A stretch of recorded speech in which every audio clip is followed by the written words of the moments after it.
Welcome back to In Ohio Country today, and joining me now is Jerry Murgis, and Jerry is the fire chief of New Knoxville Fire Department in beautiful New Knoxville, Ohio. Jerry, thanks for joining us. Thank you. Thanks for showing up.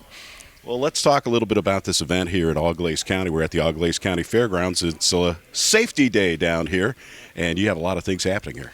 We do. This got started by a donation from a family in our fire district, Gene and Jane Cook, and they made a sizable contribution for us to create an ag safety day, primarily for younger folks that would have some awareness of safety on the farm, all the hazards that go with it, because there really hasn't been any classes directed towards that for these youngsters in quite a while. So we have a lot of help from Ohio State Extension, the Ohio State Fire Marshal, Auglaize County Farm Bureau, and a number of other organizations and people that have donated. So we're going to see how this goes, but we're pretty excited.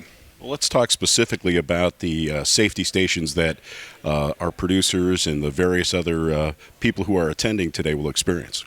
So we'll have a station regarding grain safety with silos and grain bins.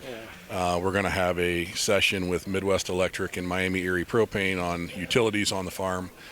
We have also then another station for first aid and safety and things of types of injuries you might experience on the farm. We have also a station from Koenig Equipment and Apple Farm Equipment that are going to go over safety concerns for large equipment, PTOs, augers, things like that with tractors and other equipment that you might find on the farm.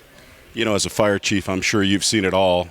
Being a rural fire chief, you've seen a lot of accidents probably on the farm.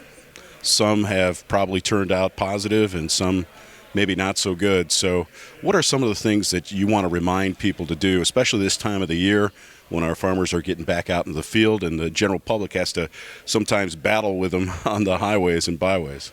Yeah, the biggest thing I think for drivers, motorists, and also the farmers is everybody just needs to slow down, whether it's on the road or if you're doing an operation of some sort. We've had a number of incidents where folks just were getting in a hurry, getting their hands stuck in an auger, leaving a tractor in gear, getting run over, people getting hit on the road. So, everyone gets in a hurry and they're trying to beat the weather or they're trying to get it done.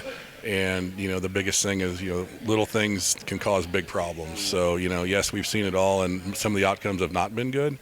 But, I think that there's enough safety features on equipment that if you just slow down and do what you're supposed to do, that, a lot of that can be avoided.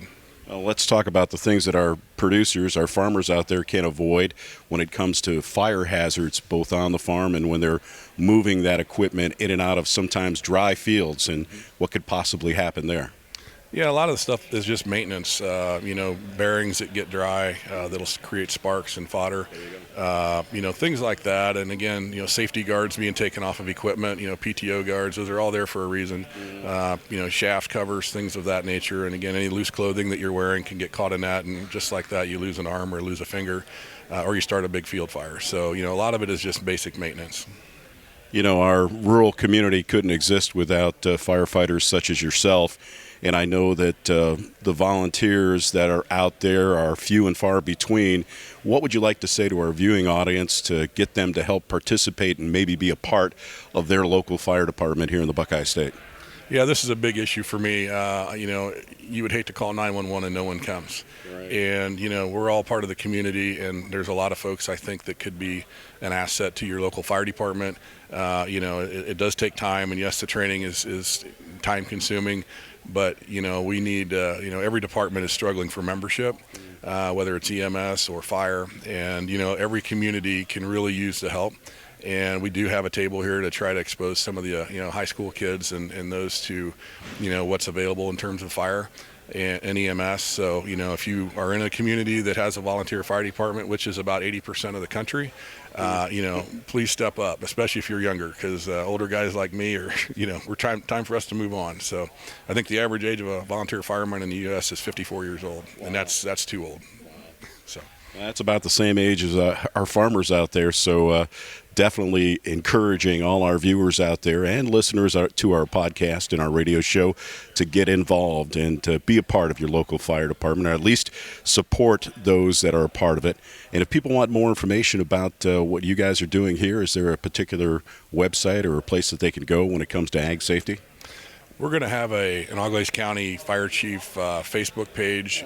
Most of the fire departments have either Instagram or Facebook. Some have websites. Social media is the wave of the future. Websites are kind of not as popular as they used to be. But most of the departments have a Facebook page, and you can have a contact name there and a number that you can get a hold of your local department.